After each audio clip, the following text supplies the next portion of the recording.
call on people, so this isn't weird. Jamie, why don't you go next? Jamie's co-chair of KCN. Yes, hi. I am Jamie Needham. I am the director for the 4th Judicial District covering Anderson, Coffee, Franklin, and Osage. Okay, Leslie, you're next in my line. Hi, I'm Leslie. I'm with the 9th, Harvey and McPherson. Jan, Jan Johnson, Executive Director, 23rd Judicial District, out in Hays, Kansas. okay, Tony, Tony Miller, 12th Judicial District, 6 counties in north central Kansas. Eric, Hello, Eric Vaughn with Douglas County CASA, which is the 7th Judicial District. Sean, Hi there. I'm Sean Lionette with the Office of Judicial Administration, overseeing CASA and CRB programs. okay. I'm so sorry I'm not familiar. I don't think we've met, but Kingsley.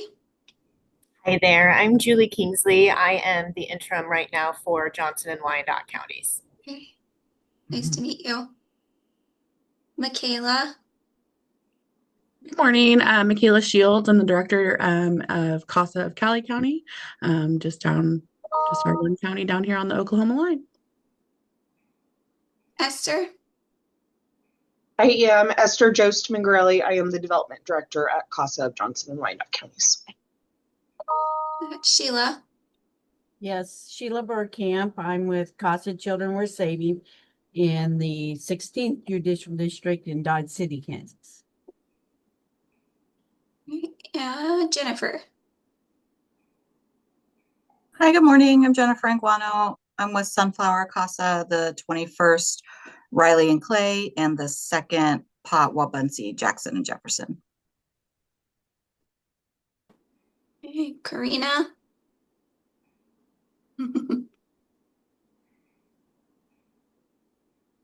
Oh, she's muted. Are you getting your setup figured out still? We No, can. I just got on and I don't know, was there Oh, a sorry. question? Yeah, no, we're just doing name and program. Okay, Karina Sanchez from the SOS CASA, the Flint Hills 5th Judicial District. All right, Angela. Say me? Yep. I'm Angela Owens, and I'm with the 28th Judicial District, Ottawa and Saline County.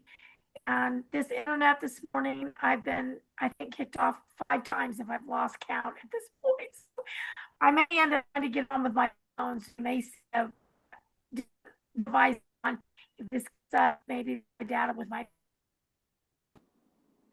Okay, we missed a lot of that, but I hope that your connection gets fixed so you can hear the presentation. We just had people join and now I'm lost. How about Dina and Kristen, either one of you? Hi, Dina Gage, State Director for Kansas CASA Association. Kristen Hines, I'm the state trainer for the Kansas CASA Association, and I'll pick Samantha now.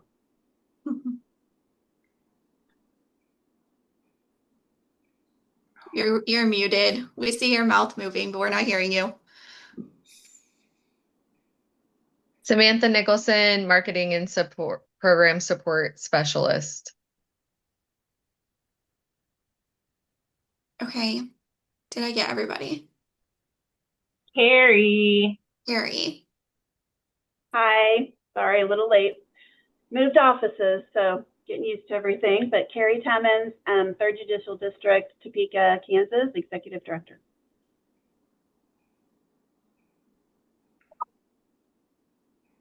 That's everybody. Yep. So we have a presentation this morning from Judy Frick and Betsy Redler. They are with the Junior League of Wichita. And this is a continuation of the presentation and learning that was done at directors training around board recruitment and engagement with them. There is a presentation resources folder that I'm going to put the link into the chat, and you will want to have the resources in that folder available for you to view throughout the presentation. As Judy and Betsy will reference those, there are also tools for you to use afterwards. Anything else real quick before I hand it over to Judy and Betsy? Okay, Judy and Betsy, you guys are up. I will put your slide deck up, okay? Okay.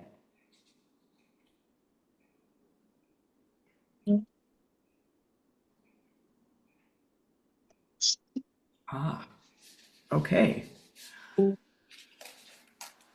All right, so this morning we're talking about strategies to build a better board. And when we worked with you this summer at the statewide conference, we asked you to indicate on some index cards what other topics that you wanted more information on. And what really came in a lot, hugely, was board recruitment and engagement. I mean, there were other things, but like, for example, staff recruitment and retention also. And you know, probably some of the same principles apply here. So we're not going to be able to cover everything that you indicated you wanted more information on, but we're going to do our best to try to cover this board recruitment and engagement. Next. So, Kristen, can I advance the slides? Oh, no, okay. You will have to just say next, or if I can tell that you're going on to the next slide, I'll push it forward for you. Okay. Well, I guess what I want to say to you all is I really don't think there's anything a whole lot more challenging or difficult than to be involved in nonprofit management and be the director, because you're always responsible for raising the funds. And it's just, you're running a small business and you really, for the most part, don't have enough resources to do it. So what I think our shtick here is that this really does take time and effort on everyone's part. And first of all, the board staff relationship is a partnership, and it's really important to determine who does what. Each one has different responsibilities and roles, and the board governs, the staff manages. And it's from your feedback, it's obvious that many of you have had issues with board members who are not engaged, or maybe you've inherited a bunch of board members who just feel like it's just the executive's role to do everything. And that tends to be a common thought on boards is, well, we have an executive director, you know, they can do that. But if you're really going to be successful, it's going to take both parties to be involved. And probably one of the very first steps that you can take is to review the board roles and responsibilities with your board. And that shows who does what, so that they have an understanding of that. And those are the kinds of things I think you have to keep reminding people of. You know, when Betsy and I were talking about doing this, I thought, so finally I thought, well, what did I do when I was an executive director? And I remember my thought was that you figure out what an individual board member can do, what skills that person has, what they might be likely to want to do, and then you ask them to do it. It is about that simple, but it's really not that simple. But that maybe might help you frame some of your work. I think the other thing that's really important here is to focus on the why, the need to help children be successful. Really, the kids who are in foster care is a really sad situation. And I think people need to be reminded that we're all responsible for these kids, and that if we do a good job with them and really help them and support them through this process of going from foster care to maybe a more permanent home, the kids are going to be successful and the quality of life in a community will be better. Because the kids that we don't help, well, I think you can probably see it on the news every day. You know, somebody's shooting somebody feels isolated. It's just really important that we provide support for these kids. And we really all have the responsibility to do that. It really does make a difference for our whole community. And then I think the last thing is, I feel like a reset is in order. You all have gone through some challenging times. I mean, frankly, it's always challenging, but with the funding cuts and sort of the lack of consistency and not knowing what's going to happen next, don't make your job any easier at all. And so it seems like this is one of the times when you can go to the board and say, we really need to re-examine our partnership. And it occurred to me that one of the things that would really help you is to have very specific data. And the board self-assessment, which I think is the last tool in your packet, really highlights some of this. And we'll talk a little bit more about that later. But it's sort of like you need some hard data to show that you really need their support. And I think it's very important to realize it takes time. It takes more time on your part, and it takes more time on their part. And, I think a lot of times we go whizzing along, we're trying to implement this program, and we don't stop to really look at what's going on and put it in context and try to be like a little think tank and figure out what's going to work. I mean, what do we need to do if we're going to be successful? And I think if you take that time, that it will help strengthen the organization and help do a better job with kids. But it does absolutely take more time. And I think, we talk about the board self-assessment, and we'll be talking also later about the board individual engagement plan. Those things are offer very concrete data on what is happening or what's not happening. And also another thing, I don't know if some of you have this or not, but a dashboard, where you create criteria of what will it take? What criteria, what do we need to be able to do to make this organization successful? And then measure it at every board meeting. So let's go on. Okay. So the deal is the board building cycle. And this has a lot of steps to it. And the reason it does, it's really a year-round process. And we're going to be really honing in on a lot of these topics. But you really have to consider it a year-long process. And board recruitment is a huge step. And it is the role of the board members to partner with the executive in this whole area. And I know I felt like I probably did too much of this on my own, but really this is one of the key things that boards need to do as far as ensuring resources. I mean, they've got to hire a good executive director, and then they need to do a good job of identifying and cultivating board members.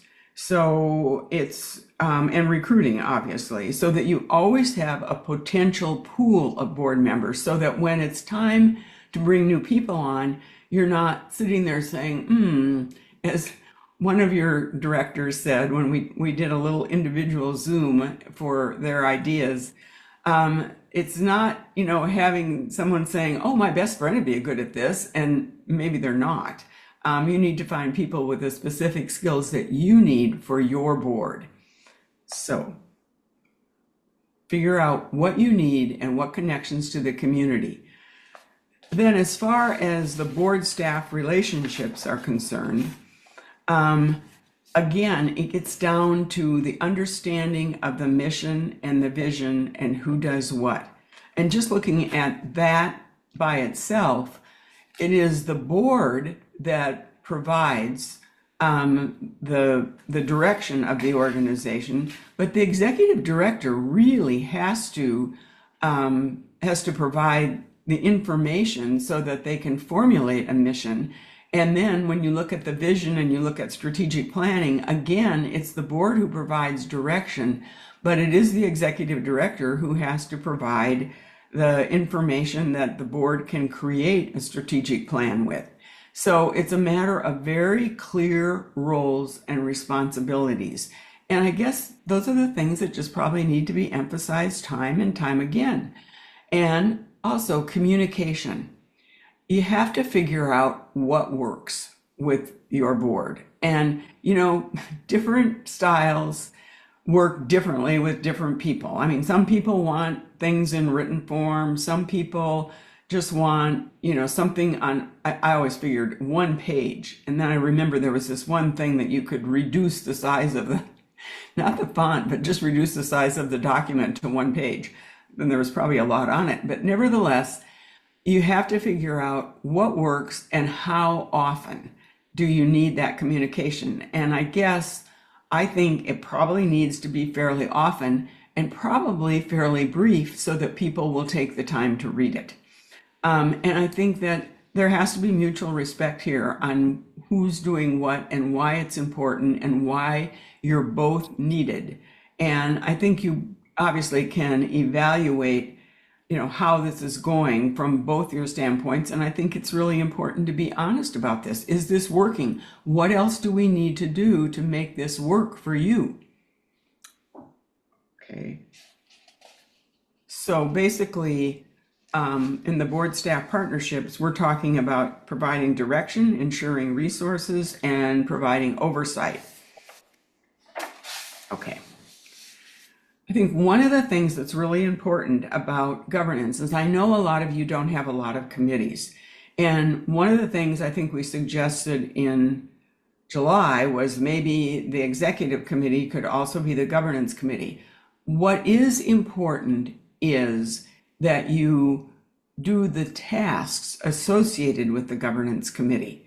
For example, the board leads in recruitment, but the board and staff work together on orientation efforts, potential member recruitment, and what connections you need. And the staff provides materials. And we did provide a pretty complete description of what the governance committee can do. It used to be there was a nominating committee for new board members. Now it's like the governance committee, and again, it's a year-round process.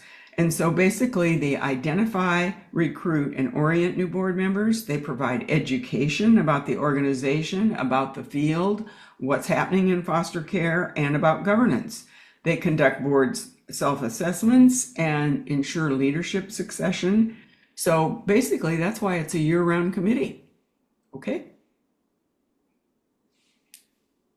Okay, Kristen? Okay, board needs. I'm Betsy Redler again. And, I love the fact that Judy acknowledged, guys, it's tough out there. You're not alone. There's just so many things going on in the world. And you're doing a lot of juggling and I'm sure dancing as fast as you can. And so with these tools, we have the board self-assessment, which Judy mentioned, but also the board matrix that you can kind of identify the needs. And we, the medical, civic and religious, financial, and what is particular to your area, someone who can travel around and just what you need, law enforcement attorneys, educators, but also community organizers, social entrepreneurs, and people who connect with people. And then another way you can do this is I'm sure you have collaborators and resources. And again, find agencies that you work with. There's some are listed, the Farm Bureau, community foundations, bar associations, community college professional groups. And I understand that's kind of hard because a lot of the big professional groups are shrinking as well. I think a lot of people are just drinking from a fire hose right now.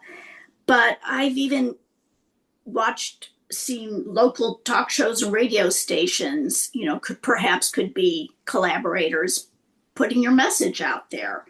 It's kind of an ongoing process, and the board really needs to be involved.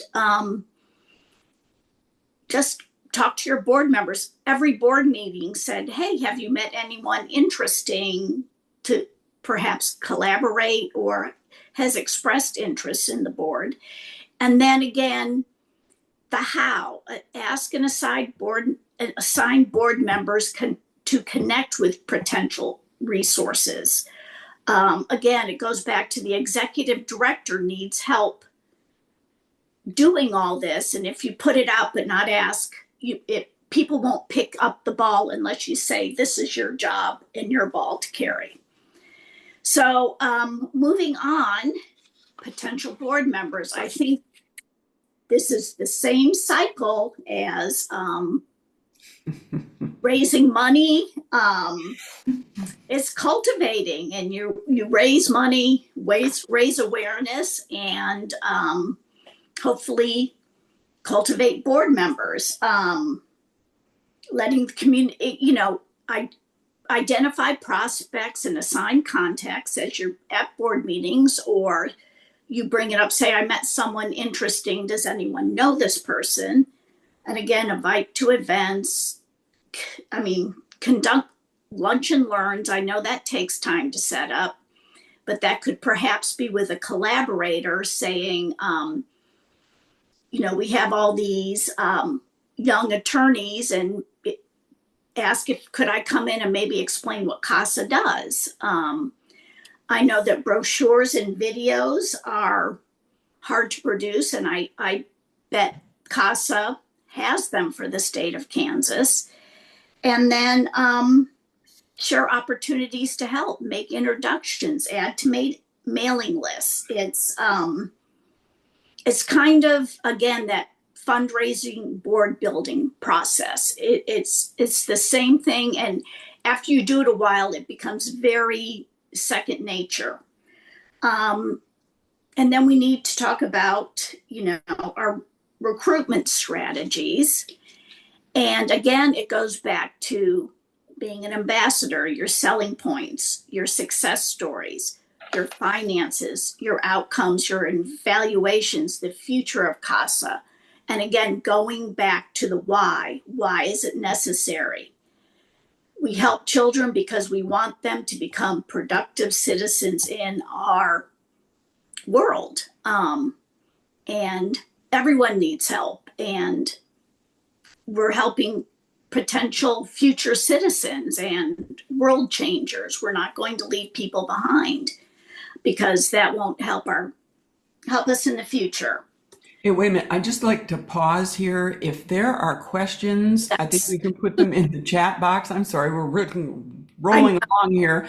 Please put in your questions, and we will try to pause. And I would just like to elaborate on the lunch and learn thing. There are all kinds of events that you can have that help with cultivation. I mean, you can have like a wine and cheese thing and invite people, and sometimes they can be, you can invite them, they may become a board member or they may become a volunteer. But like, I was thinking about this lunch and learn thing, and we used to do this with communities and schools, or now Pando. We would have site visits at the schools. But I was thinking, would it be neat, and I don't know if this is even possible, if you could have a site visit like at the courthouse and have the judge participate. Because I know some of you have really sympathetic juvenile judges. But basically, a lunch and learn would be, inviting people in that you want to know about the program, and then having like the CASA director explain the program, having maybe a CASA volunteer talk about what he or she does. And maybe what would really be neat is if you had an alumni, from the foster care system who had been helped by CASA. And one of your programs does have this, and I'm sure there probably are others who do as well, who could come in and say, this really made a difference in my life. And I just think that, I know when we used to do these site visits, one of our board members stood up and he said, well, now I get it. And so it's sort of that on-site kind of thing about here's what we do. And as far as like the lunch is concerned, it doesn't have to be fancy. I mean, you can get a tray of sandwiches or something and some chips and some iced tea or whatever, and you might have a collaborator who would be willing to provide that lunch and provide the space as well. So that's something you might think about, because it really does help make a difference in recruiting people. And that is something the board members definitely can help with. I mean, Well, like if yeah. you're going to have one, you gotta have people there. And so, like invite 4 of your friends or something like that. Or like Betsy mentioned, there's a bunch of young attorneys, or go to like a corporation. And we used to do that on-site visits with, you'd go to some place like Intrust Bank and say you're recruiting volunteers or mentors or that kind of thing. And then the bank would provide a pizza lunch and we would come in and do a dog and pony show. So there are just lots of ways to do this. And I think it is effective. And I do remember one year, I think I did 15 of these. It about killed me, but you don't need to do 15. But if you do about 3 or 4 really well-timed site visits, I think it could really help your program. Okay. Yes, and I just one more thing. I used to at elementary school, of course, I was a volunteer coordinator, and some mornings I would have coffee by the door for parents running in, and so you could do coffee with CASA or something. And I'd say, have a cup of coffee. I'm the volunteer coordinator. We'd love to talk to you about how you could help in the classroom. So, and I would get names and then go after, and then touch base with people. So, again, it's just making that connection and using the ambassador toolkit. And you all, I mean, it's like, and then focus on why they need to help and support the organization.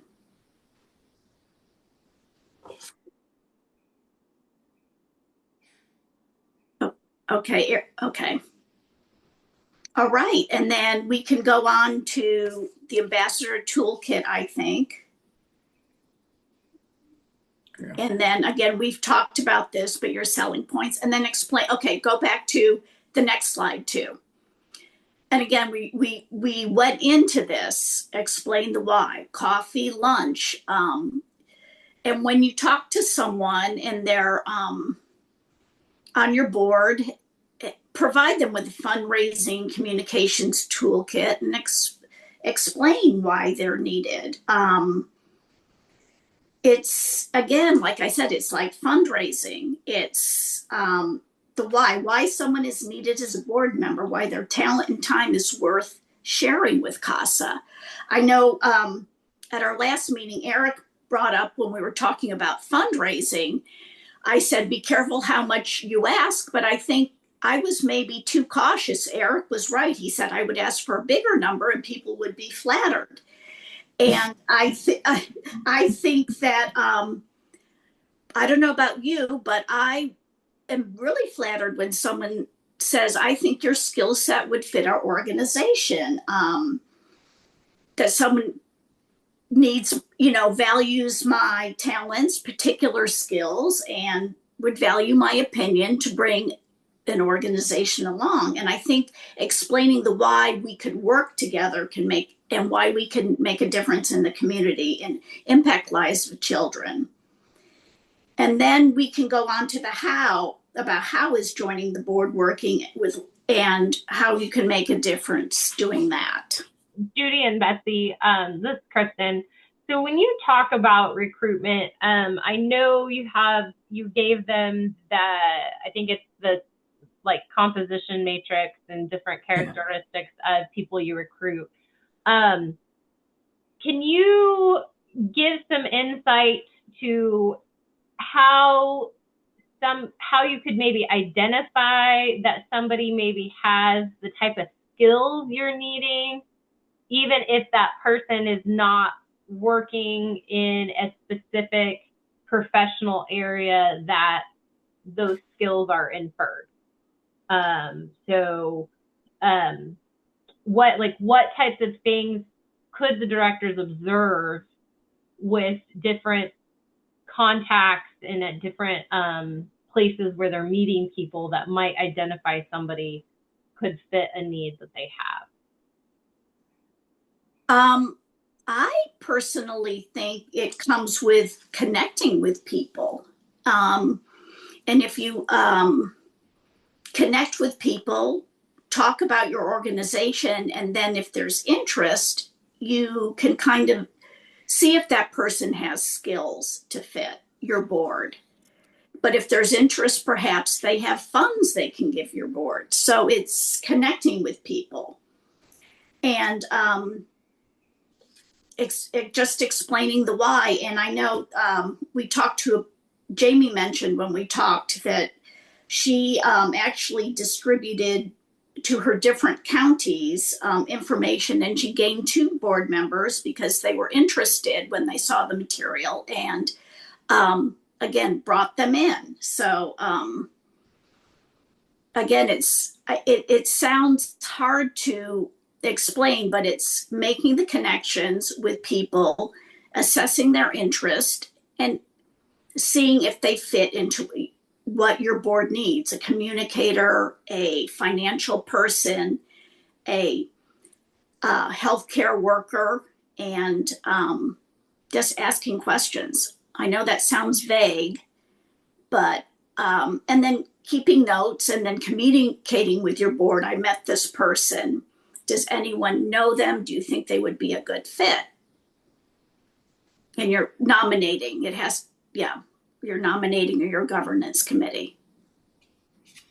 Yeah, it probably isn't that easy to always identify, but there are people who do have a certain skill set, like accountants, yes, or lawyers, but maybe want to do something different, on a board. And so that's always really a possibility that they might just want to branch out and try something else. I think once, one of the things you can do in the actual recruitment meeting is talk about, the skills that are needed and what kinds of things do you like to do? What do you consider your strong skills? And also on that matrix, if you would like, I have a Word version of that, which then can be used for your board to fill out, and they can indicate what skills they have.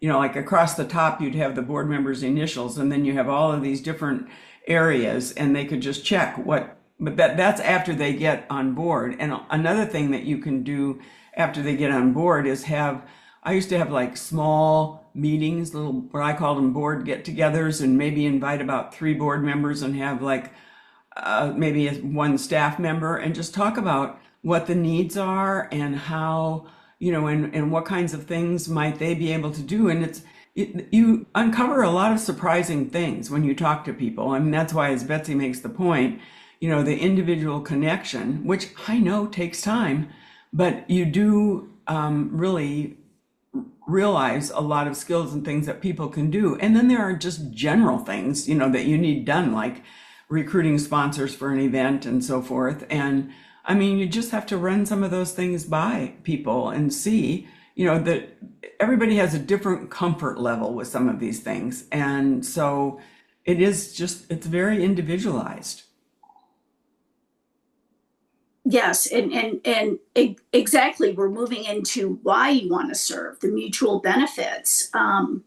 So when you talk to someone, keep in mind what someone gets when they join a not-for-profit board. Not exactly what's in it for me point of view, but, point of view and how you can be a partner with this board member to make things better. And again, as Judy said, you can increase their knowledge in the community, help them make additional contacts in the community. And again, new skills. Not-for-profit law, they can learn that, running a meeting. Some people, if they're technicians, but the art of running a meeting, that's a very, very solid skill to learn. This sounds crazy, throwing a good party, how to meet people, goal setting, how to advocate for an organization and have your talking points, and how to deliver talking points quickly, accurately, and making connections again, and community organizing, how to meet people in the community and get like-minded people together and line them up and have them all go out into the community. And again, personal growth. I guess that's kind of a way to explain that when you start doing these things, you expand your horizons, you become a better person, and they're life-changing benefits. So, and meeting new people. So anyway, so Judy. Okay, so the orientation. One of the things, I mean, we gave you some very specific tools for this, but I think it really needs to be pointed out that the statewide CASA organization, that Kristen has a lot of resources and materials and, board orientation templates and those kinds of things. And so I know that probably a lot of this stuff has got to be adapted or modified for your use, but I really think it's worth taking the time and to do that. The one tool is the orientation manual, chart, and checklist, which I looked at that and I thought, this is really overwhelming. I mean, do you really need all this? And that's why I think it's really important to look at what Kristen has to see, what's kind of essential. And then the one tool I think I liked better was the one about what to put in a board manual. It kind of made more sense. Again, all this stuff takes time, but it's really worth investing the time in it to get a better board. And then I think one of the things that ideas I really like, the tool Mentoring Your Way to Board Development. And that just means assigning a veteran board member to a new board member and having that veteran call the new board member before the meeting and say, you've received these materials. Are there things that you don't understand, or is there something you'd like some more explanation on? And this is the reason we are discussing this at this meeting, that kind of thing. And then maybe welcoming them to the board meeting and sitting with them, and then afterwards doing a follow-up call and say, what kinds of things would you like more information on, or would you need more help in understanding? The thing is that it takes a long time to recruit a board member. I mean, a lot of times you do many asks before you get a positive acceptance. So once you've recruited this person, it is absolutely essential that you make them feel included and important, and that their input is worth a great deal. So I really think, just think, and not only is the statewide CASA a resource for board orientation and so forth, but they have a lot of materials. When you have a national organization, you get a lot of information and tools and so forth.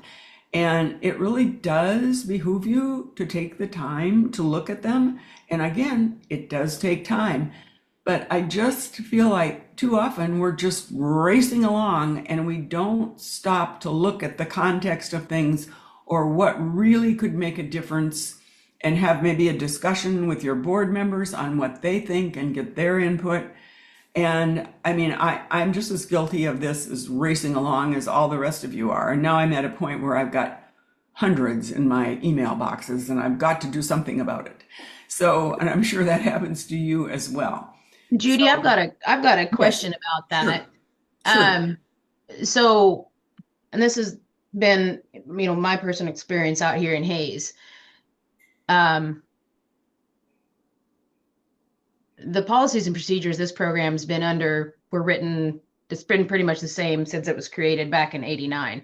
And the fellow that was our chief judge when I hired on was actually the guy that created this program. So he fully understood what policies and procedures were here. And when I came on, I probably wasn't here. I wasn't here 2 months, and had a conversation with my board about their responsibilities and fiduciary duties, and they were horrified and mad at me. Well, they did not have an understanding of what it was. I wasn't here 60 days. And so, I mean, well, that's, aside, I mean, well, Jan, I think the issue there is that is really part of the recruitment thing. You really have got to lay that out. And what oh, no, those I have things are. since then. I mean, since I've been here, yes. Oh, I know, but so I mean, I think like an actual understanding of duties, this has been one of my, concerns with like the actual financial obligations and duties being actually explained, because there's plenty of resources there.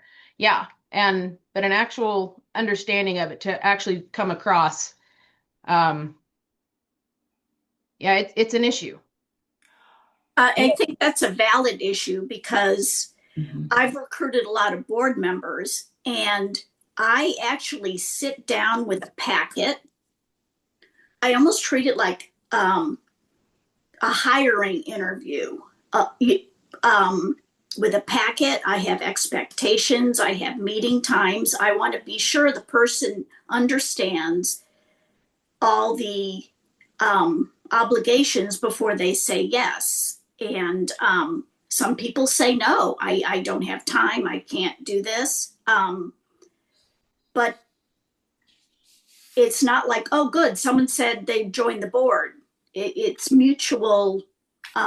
It's like a placement on an organization or a job. And the payoff is your benefits, your community organizing, doing some things. That's the payoff. But to your point, if you inherit people without that, I bet that didn't know that, they didn't quite understand it when you said out loud. Well, and it wasn't, I mean, that she inherited. And I'm just wondering, exactly, Kristen, is there, when it comes to some of those policies and stuff, it seems like it would be really helpful to have a video that like came from the state office, something that really outlines it so that you could, when you're recruiting, so that people can really understand it. I mean, do you have anything like that? I think not specific in the context of what this would be discussed. I think that is definitely something that has been left for the local boards and directors with that education point of bringing people on to the board. But that is definitely something that it sounds like it would be a useful tool to have a video that really talks about when, what are those responsibilities when you're coming onto a board. The idea of inheriting, when you come in, you don't know, you think, oh, they've been educated about it, but then you find out, oh, they not educated to where there's an understanding of those expectations. And so that is definitely a struggle that we've seen anytime there's a change that there's been breakdown with that education and understanding aspect within board. So it is definitely a challenge point when new directors. It seems like if there was a video coming from the state office, that takes the onus off of the local director. I mean, these are the rules and policies. We're a national organization, and we are a statewide organization, and these are things we must adhere to. But then I was also wondering, Jan mentioned that these things have been in place since 1989. Do any of these need to be reviewed for changes? I mean, life changes. I mean, that was, 35 years ago. And so, like at the national level, do things ever get changed? Yes, there have been changes. I would say again, for a long time, that has really been something that because of the structure and because everybody is a separate 501c3, a lot of that has been left to directors and board of directors to really ensure that what they have for their policies and procedures are current with what it needs to be with their standards and the oversight and compliance process.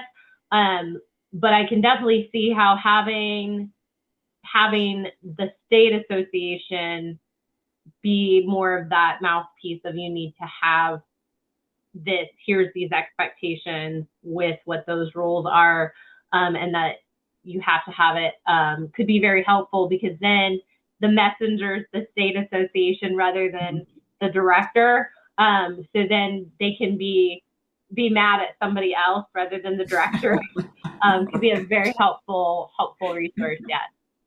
And it would provide consistency. Everyone's saying the same thing. Yeah.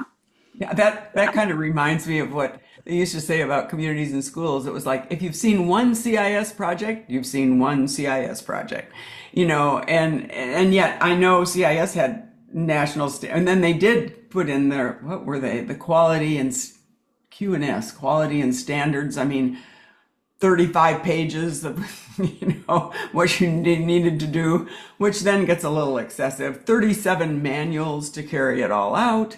And truly, I'm not exaggerating. It was 37 manuals. It was on every aspect of a nonprofit organization, and a lot of it was probably very helpful.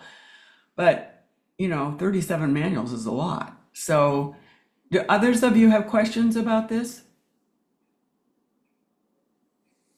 Okay, we can go on to the next slide then, Kristen. Okay. And you've got a template, but here were just some ideas. I think, in creating a process or utilizing the process and modifying it as you need from the state office, and having some board member input. Like, when you came on, did you get an orientation, and was it helpful? And what do you wish you would have known, now that you've been on for a while? Because I think that board members can give really some very specific ideas of things they found would be helpful. Obviously, you're going to provide a program description. And I think it's always helpful to have a CASA volunteer describe their role, and ask a current board member for involvement, and how are they involved, and what makes a difference, and how they can help. And then creating brief videos or PowerPoints on some aspects of orientation. And that really gets to what you're talking about, Jan. But it also gets to the point that often orientations are like a fire hose approach. And it's way too much information, and people can't digest it all. And so it's really better to do it in briefer segments. And another thing about this is, sometimes really the whole board should be involved. A lot of times it's a good review for board members to be involved in some aspect of an orientation. Let's see. And then you, on some of the stuff, not videos, you could also conduct Zooms on some of it, so that it could be like a refresher for people. And let's see. Anyway, it really does need to happen in segments, I think. Okay, now this slide has way too much information on it, I know, but I figured that it was going to be on your computer so you'd be able to read it. And I wanted to be as specific as possible. Okay, you've got the board individual engagement plan. All right, now speaking of copying things, I created this from the National Communities and Schools organization. And for it to work for you, I don't think you have to make very many changes, but you probably need to make a few changes to make it more specific to CASA. But this is the kind of thing that can be used even in recruitment, showing people this is what we're looking for, along with the board member job description and all of that.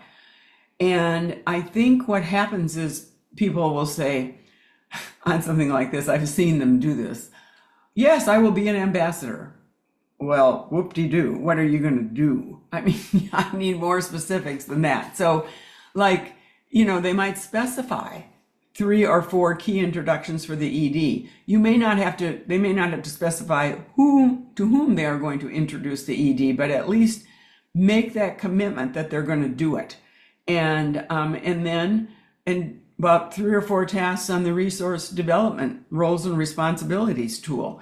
There's all kinds of specific, detailed tasks that need to be done in this area. And that is a really great tool from that standpoint. And then thanking donors personally, a call or a note to people. You can't thank people enough, frankly. And a lot of times boards have, executives have boards write personal thank you notes, especially to people they know. And they'll just hand out some note cards at a board meeting and say, okay, we really want to do some extra thank yous here. And then educating 3 or 4 friends about the CASA program, like maybe taking them to lunch or inviting them over for, coffee or something like that. And making a stretch gift. The thing is that a lot of foundations and organizations ask about board member participation in fundraising.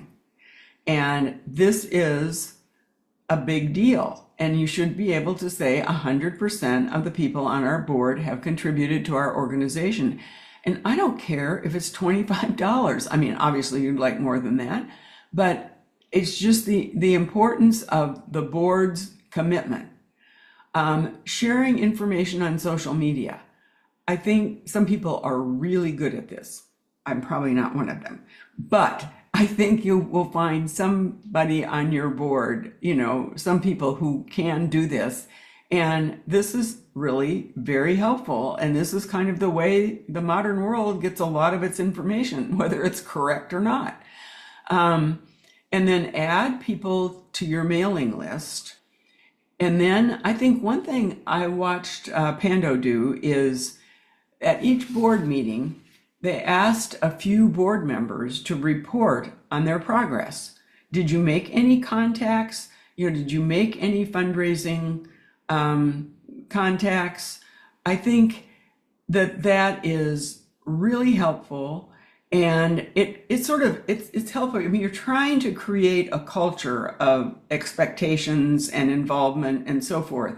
And so if people say, well, I did this and it was successful, and by the way, nothing succeeds like success. If they've done something once and it works, I mean, they'll then be more likely to try to do it again. And that includes raising money, recruiting volunteers, making a speech, whatever.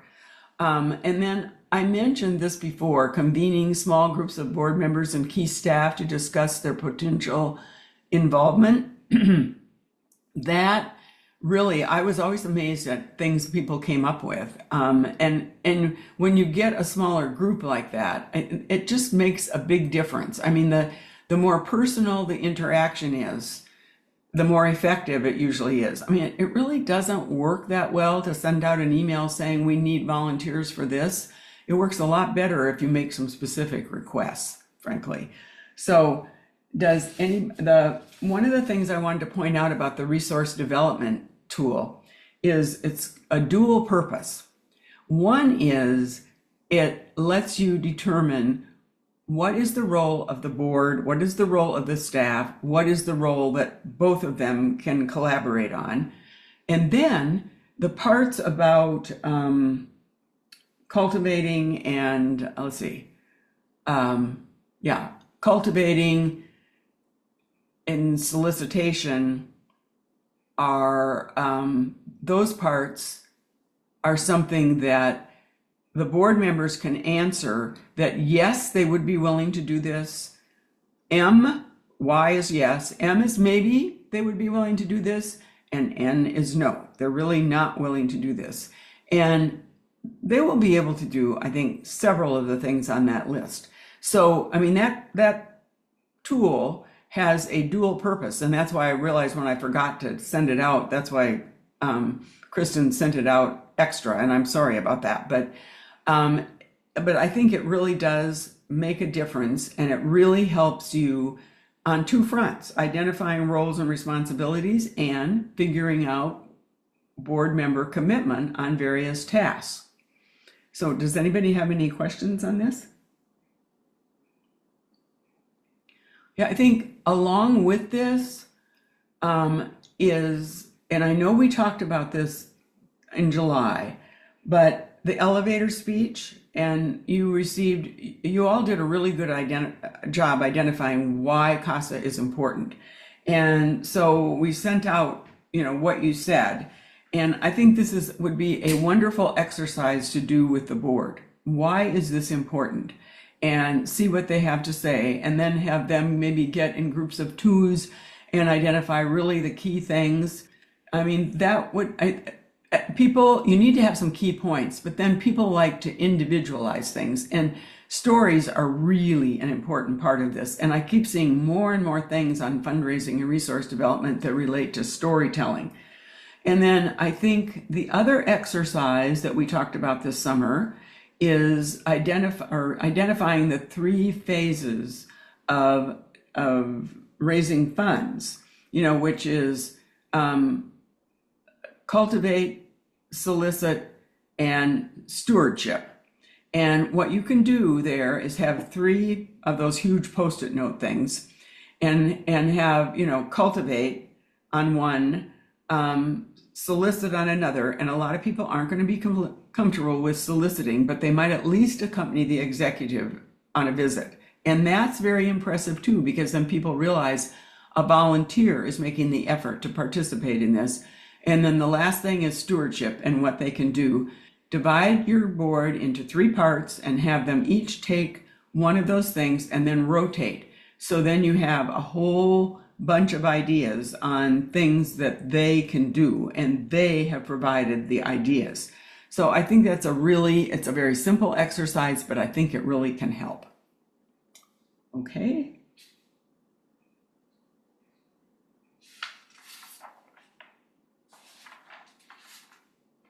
Okay. Betsy. Gosh, rookie mistake. Okay, involving is fundraising again, and bringing people around. They, Judy mentioned, I won't go into all of it, but, they're on the mailing list, they're on this, they can thank people. And if you say, oh, I'm writing my thank you notes, again, involving everybody, so they're not given all these instructions and not exactly sure when to implement them and how to implement them. And I think you get the idea. I don't think I need to go into this in detail, but it's the same process, bringing people along, and that's how you involve them. Judy, do you have anything to add?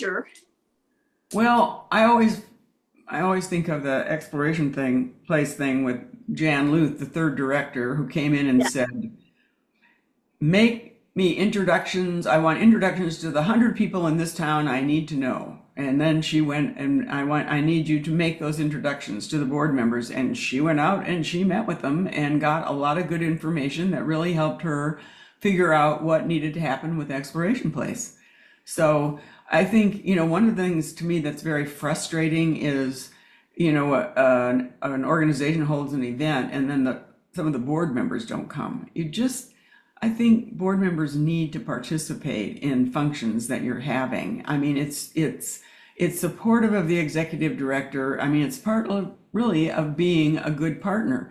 And another thing board members might do is figure out speaking engagements. Board member can serve as an ambassador and an advocate, but like, for example, I was just realizing in a board that I worked with this week, I'm the chairman of the missions board at church. And I thought, this would be a really good group to come and make a presentation for what we call Mission Possible, that we give, and then we give them money. And sometimes we put them on our list for annual donations. So, I mean, I think a lot of board members are associated with churches or organizations that need a presentation. And that is something that board members can do. Yes, and that's a very valid point. Wit and wisdom clubs, Rotary clubs, you can come speak about have a board member speak about what your organization does. I agree. Yes. So and then I'm going to go into empower or educate, and that which I want to call empower is again mission moments at every board meeting, brochures, examples,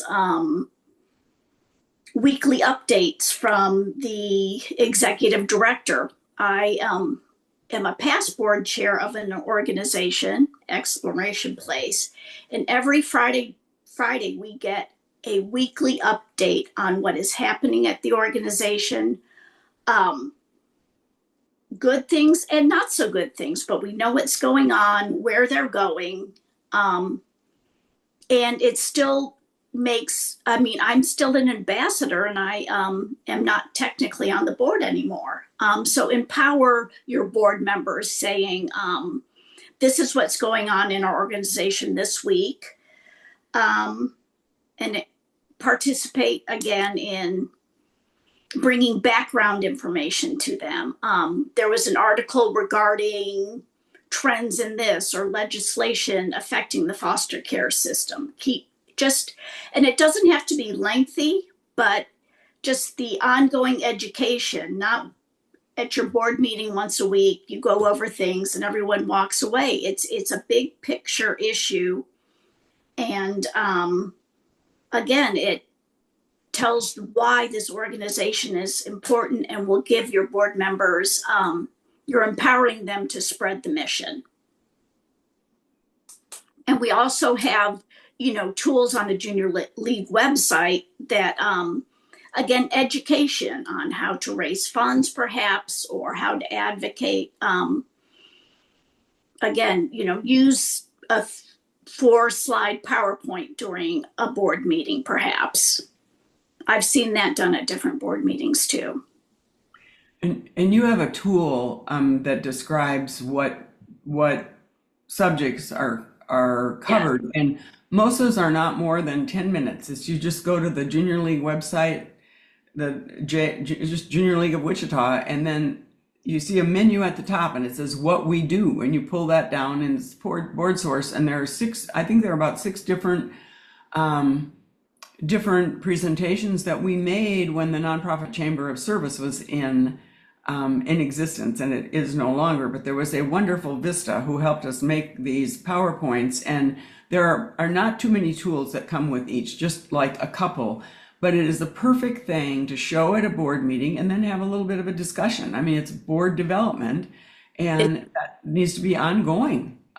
So I think it's a really good tool. And there's also one on there that I did on succession planning. And I did a fellowship with National Communities and Schools on leadership, transition, and succession planning. And, succession planning, as one of the directors of communities and schools said, it's not in the tyranny of the urgent. I mean, it's kind of like, well, we'll get this done, but it is something that needs to be considered.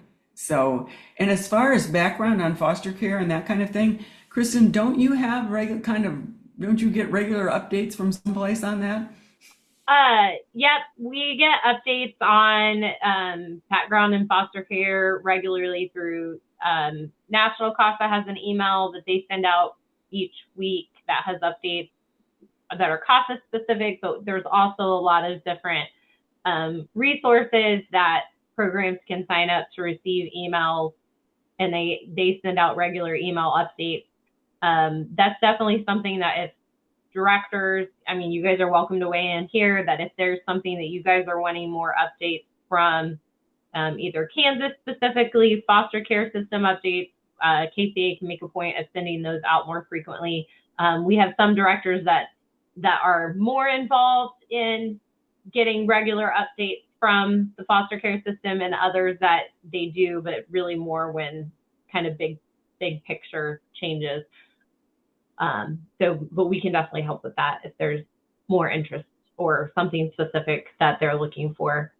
I did have a quick question, Betsy, or Judy, either one of you, but when you talked about regular, maybe a weekly email of here's some updates, good or bad things going on at the office this week. Is that something that directors that in your experience that just as a regular communication tool that's continued regardless of how new the director is, or is that something that is done when a new director comes in and it's a way to really help bridge that transition gap of education? Like what have you seen? What have you seen that used? I have seen, and what I've seen most effective, and I know you all have sensitive materials and all that, but it's, basically about the same time every week, you're not bombarding people, but saying, this is what went on this week.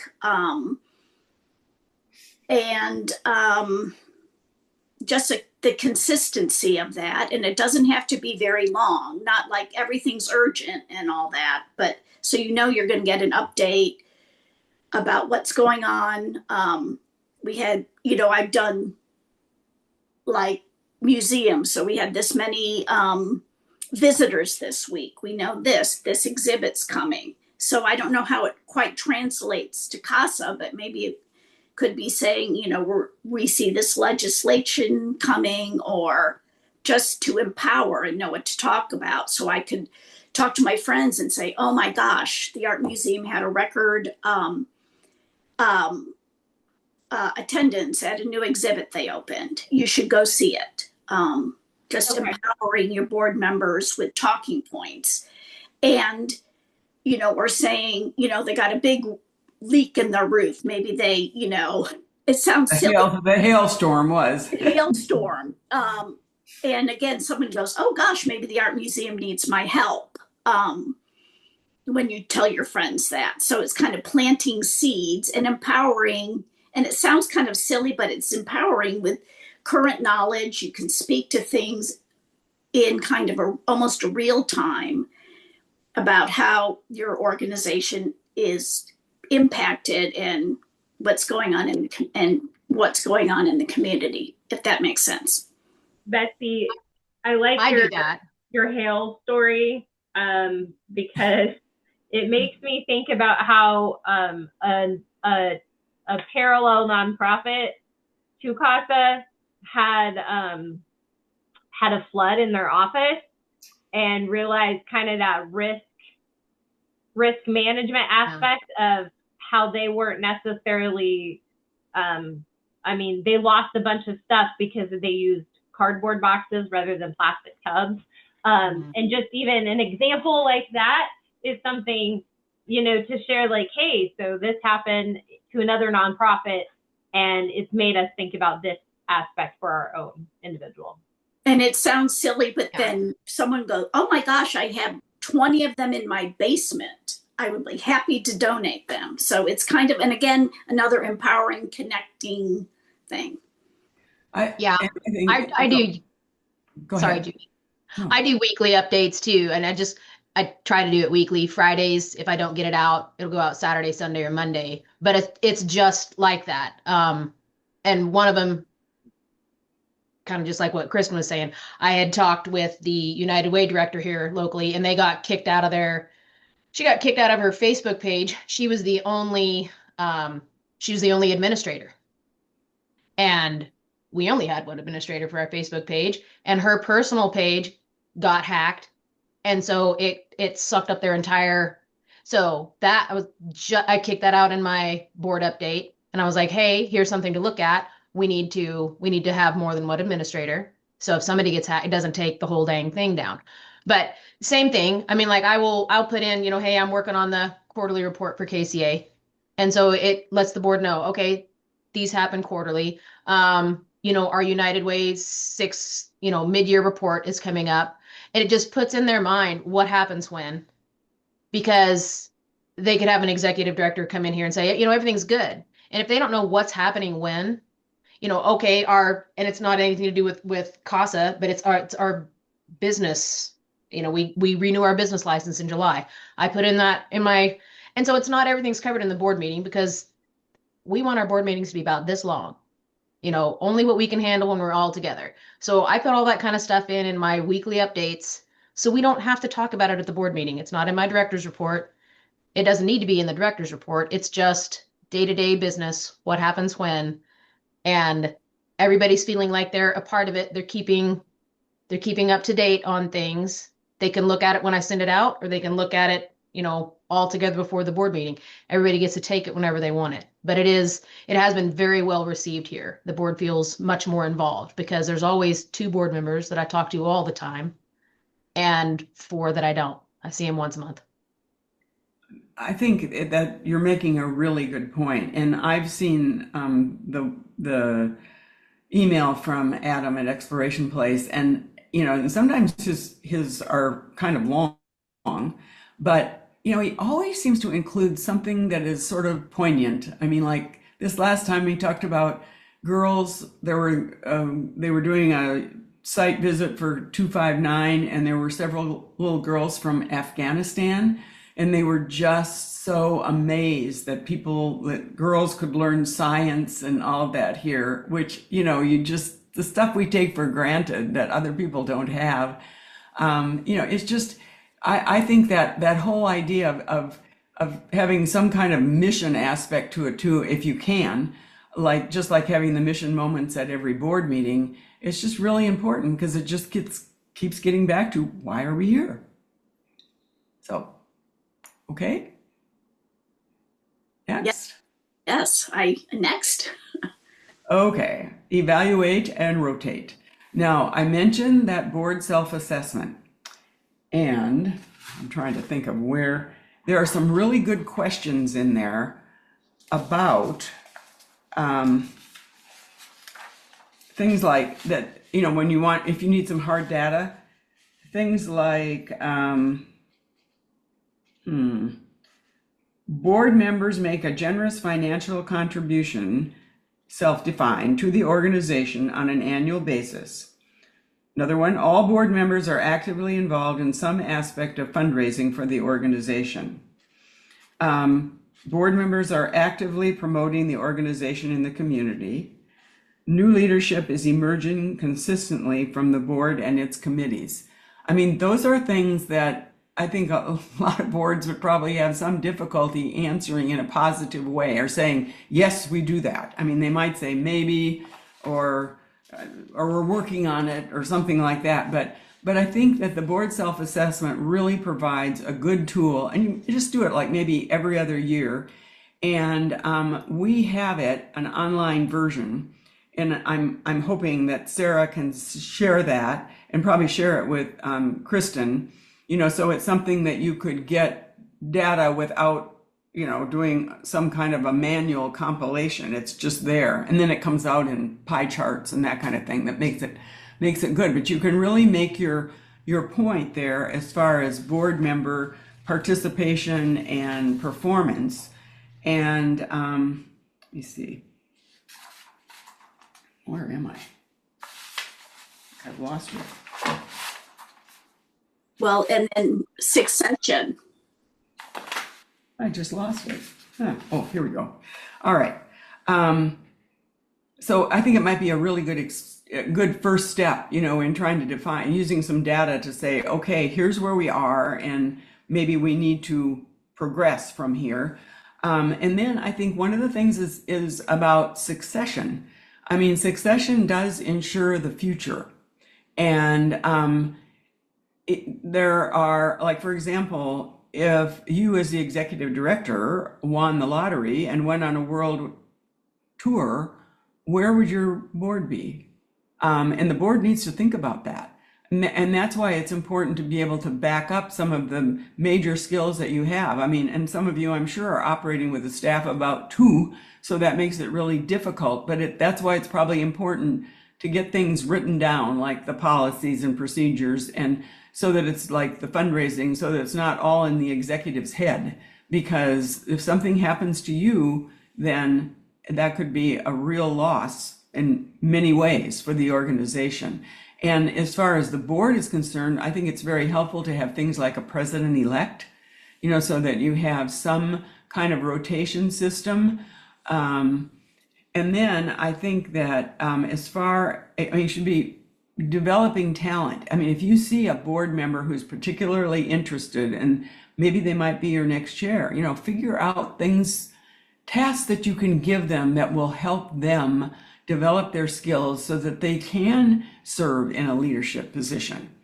And then as far as rotating members, that's again the individual plan follow-up. It has on the back of that self-assessment, there is a follow-up tool that's like a self-assessment, which basically says, did I do the things that I said I was going to do?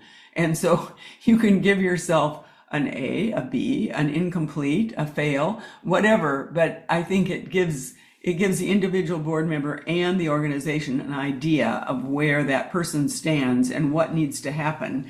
And if things are not going well, then it is somebody on the board, and the governance committee, the executive committee needs to visit with the board member about, maybe this isn't the best time for you to be serving on this board. Maybe you should serve on a committee instead. And that's also the whole term limits thing. It's really a big deal. And BoardSource makes a huge point over this. And I guess when I look at the boards in this community that are successful, it does seem like there is at least a small core of board members who continue to serve. They serve 3-year terms, they rotate off, they serve on a committee or something, and then sometimes they rotate back on. But I think that continuity really can be very helpful. And I know with the Communities and Schools of Houston, they had the same board chair for 25 years. Now, he was a businessman. It worked for them. I mean, I wouldn't recommend that. I think that's probably too long. But anyway, and it is really helpful to have fresh perspectives. And it's also very helpful not to just automatically renew a board member, but to have a conversation, even if things are going well, and find out, what they're really happy with. I mean, it's that individual contact that takes time, I know, but it makes the board member feel valued and want to continue. So I think that, as I said, I think that individual board engagement plan is really helpful for assessing, whether a person should remain involved. And I laughed. In one presentation we did, a person said that they used AI to write a letter of sort of divorcing that board member, or, saying, you're not doing the job, in a nice way. And she said, actually, they did a pretty good job of it. So I know it's hard to sort of fire a volunteer, but if you've got a bunch of people who are doing nothing, it's not going to help your organization. And frankly, a lot of them are going to probably be relieved when the conversation comes up, because they probably were not feeling good about it anyway. I mean, usually people have some kind of conscience as to whether, they feel that they're doing a good job or not. So that is, I think, really important. Okay.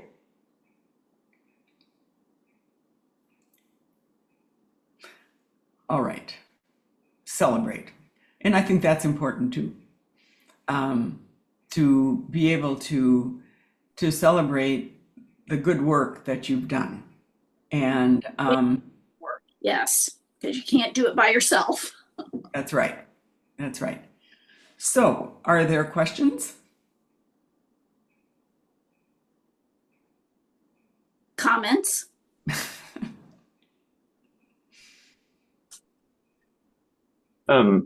That individual annual work plan document that we have, was that something that you developed, Judy? That was from National Communities and Schools. Oh, okay. And I sort of adapted it, but no, you just go for it. Whatever you want to do with it is fine. It just your organization. Yeah. Yeah, because I really like that tool. I think it would be, really add. We do like an annual exception. We call it an acceptance agreement, where they review the job description, but this gets into more specifics. So I like. And that's what I think needs to happen. I always heard when teachers went to workshops in services and stuff, they wanted to come away with a bag of tools. Well, you have a bag of tools and a lot of suggestions. So we hope that helps. And if there are other things that are really bothering you, I'm sure we have information. Like, I know somebody mentioned board meetings. Oh my word. I know it's a lot of stuff, isn't it?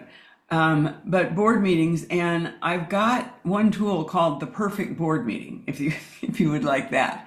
So, think about things that you need, and I can get the things to Kristen and she can get them out to you. Judy, I just pulled up the resource, the folder that has all the resources that you guys talked about today. And I want to, what is that specific one that you were? The resource roles and responsibilities, that one. It's the one that I added that I forgot. I can't believe I forgot it. This one? Yeah. Okay, I was looking for that in my emails and I didn't find it. Well, Kristen just sent that out recently, Jan. Oh, I probably didn't find it. I was looking while I was trying to be on this meeting. Trying to do two things at once, are you? So all of the resources they sent are in this folder, which this folder was in the invitation to the meeting today that Kim sent out. And then this is the self-assessment document that that you can do online as well. We can get that to you. I mean, I think we can get that to you in an online version. Our various people I know have put it in that format, and this does not happen on our board. We're working on it, or we're in great shape. I mean, you can have any kind of key that you want. So, and this is something that you could have them, you could even customize this. From what you said, they could rate themselves individually, and then they could rate the group as a whole. But then you could also have them rate, you could have them as a group rate, like in a group setting also, rate the board together. Yeah, but if they're doing it individually, they probably tend to be more honest. Yeah. If they're doing it online, I mean, they're going to admit that, I mean, what I love about this is there'll be things like, we have a board manual and there'll be 10 people answering it and 9 will say yes and 1 will say no. And you think, where is that person? but what happens is you really do learn, where the board finds its strengths and weaknesses. And I do think, along with it, I didn't give you any dashboard tools, but I think it's really helpful to have some kind of criteria that you're measuring success on. Like I know, like maybe recruiting advocates. And one of your colleagues mentioned this in the little Zoom we had, was what they really wanted help with was recruiting advocates. And, really CASA volunteers are, in my opinion, pretty special because they spend a lot of times on these things. So, but again, it's recruiting volunteers. It's kind of like all the other recruitment that you do, the fundraising, the volunteers, the awareness, etc. There's, Judy mentioned this orientation checklist. It's over the top, I admit. This one's pretty lengthy. I think you said there was another one. I like the other one before that, the board, what goes in a board manual, that one. Yeah. So when you think about it, so there's like your Form 990, so that's every year. A nonprofit has to do their Form 990.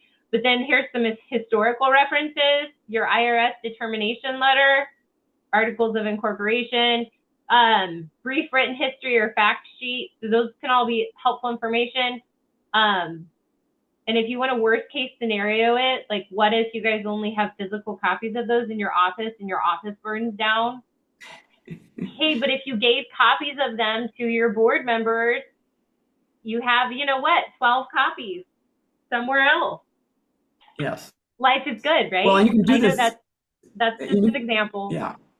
And then this is your individual. You guys talked about this. This is that individual work plan. Yeah. I mean, a lot of that's the stuff you would do too, but you might want to,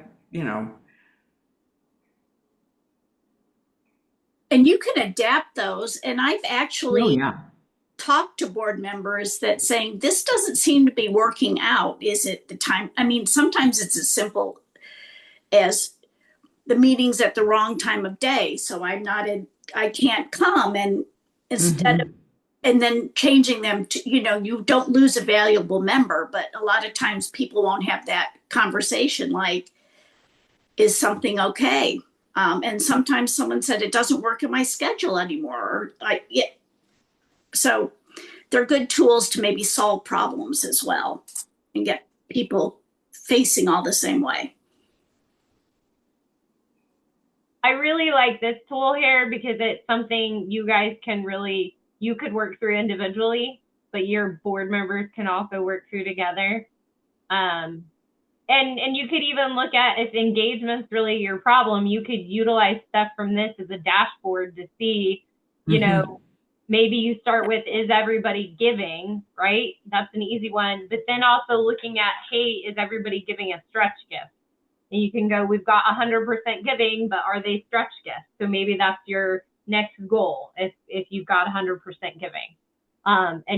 And there's ways to anonymize this. So like maybe only the director or board president is the one who knows the details. So you're not like outing, John, Jack, and Harry all gave a stretch gift, but then Max didn't. But you say 75% gave a stretch gift, and 25% didn't. So like there's some ways to anonymize that if that's a concern that your board had.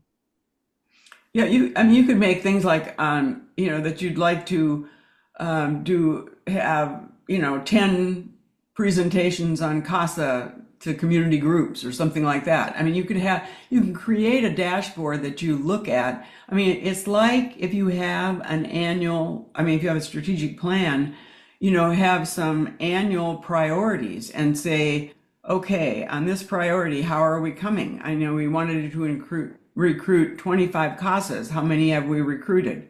That kind of thing. But it really does keep the board focused on, specifics. This is what we need to have this organization be successful. And then I guess one thing I really didn't mention is that change is the one constant. I think you all realize that, though. Judy, are there any other, other resources that would be helpful? Here's a sample governance committee job description. Yeah.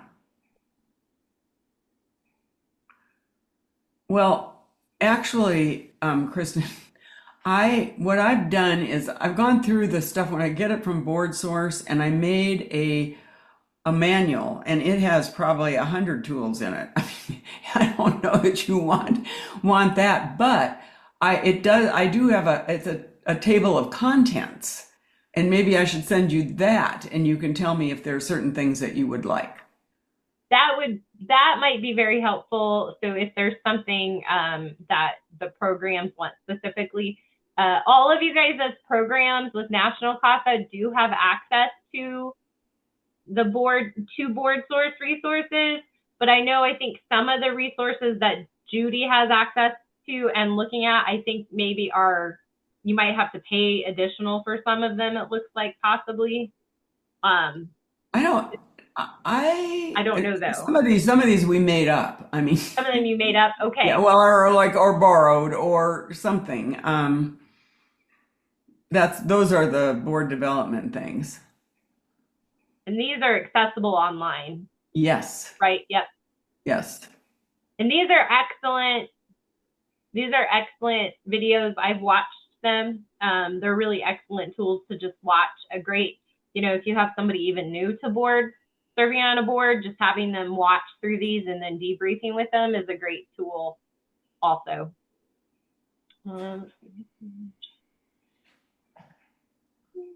It's probably overwhelming. I mean, all these resources, and then CASA at the state level provides all these resources. Thank you for attending, Eric. what other questions do you guys have for Judy and Betsy? They have lots of experience. I really encourage you guys to take a few minutes and ask them questions. I really appreciate everything you guys have kicked out. This is something our board has really been working on. There's 6 board members here currently, and they're pretty dedicated to getting this cleaned up, modernized, our policies and procedures rewritten and accurate to what we're actually doing. And fulfilling their roles and all that. So this is going to be a big help toward getting them there. Good. So thank you very much for doing this. That's really important, because I used to always say, if it's not policy, it's personal. It seems random. Yeah. It's been a very serious issue here. It's and getting it cleared up is going to move this program forward. So thank you. So we'll be going through all these resources for sure. Thank you very much for all of it. Well, and that it's also said that what gets measured is what gets done. Yeah.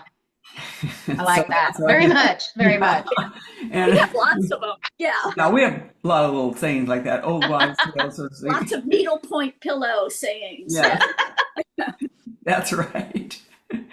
That's right. But it's hard work, and believe me, I feel like I really loved what I did. I did it for 17 years, and 95% of it I loved. And there was that 5% that was not too wonderful, as you all have, I'm sure, experienced. Like superintendents I have known.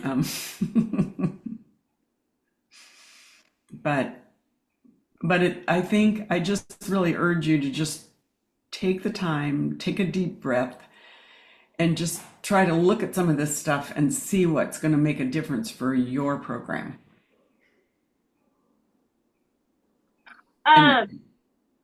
I do want to point out real quick, Judy and Betsy asked us to have you guys do an evaluation for the presentation. There's an evaluation link in the chat. Please take a moment to complete that and give them feedback. And then, is there anything else, Judy, that you guys have questions for Judy or Betsy? I know we started a little earlier than our time, so I think we hit our 1.5 hours. And we truly appreciate Judy and Betsy. Oh, thank you. And it looks like we enjoy doing this. They are huge resources. And Michaela said in chat, she was able to use your ideas of elevator speeches and using them for a video at an upcoming event. So good. Wonderful. Excellent. I love that. So this is one of those things, you can give an update to your board. You can even let them know, start a weekly update this week. I attended a wonderful board recruitment and engagement session with Judy Frick and Betsy Redler. And now you're all going to have to work hard. You'll know the rules of engagement. Yeah. Yes. I have a question. Is this something that we could ever schedule with like maybe our board president or some of our board members to actually listen to you guys present? Because I think sometimes coming from not us, yes, yep, got it. Yes, it could just be received different. I mean, I have a great board. I have no issues with my board. But just, I think you guys have really great information. And so I think sometimes all of our boards could benefit from hearing from you guys directly. Yeah, we can do that. Yeah, that's what we do. Yeah, absolutely. Reach out to Judy. I think, Judy, you are the primary contact at Junior League for scheduling, right? Yeah. Okay. Yeah, so if you guys want to have Judy and Betsy come and present to your board directly, Judy is the contact at Junior League of Wichita to schedule that. As you can see, they do stuff virtually, but they also do stuff in person, like when they came and presented to us at director's training in Salina. So you would just contact Judy, and I will send out her contact information for you guys to schedule and arrange something like that. And Dina asked, would it be beneficial for KCA to be the host and have boards join? Or would that be too difficult to find a time that works for everyone? So if you guys have feedback on that, definitely put it into chat. If that's something you guys would want to individually drive that for your program, or if you would be interested in KCA hosting something like that. So Kim. Okay, Kim, I'm going to give the meeting back to you. Let's give Judy and Betsy a quick round of applause and thank them for joining us today. Thank you. I will send out the evaluation link. Please take time to finish that. I will send out Judy's contact information and the slides and the recording. The recording will take a little bit longer because I have to upload it so you guys can watch it. And that internet takes a smidge for longer presentation. So, but thank you all. And then Kim, it is yours. Thank you, Judy and Betsy, for presenting. Welcome. No, you're very, very welcome. Yes. We appreciate the opportunity. It's fun Exactly. to visit with all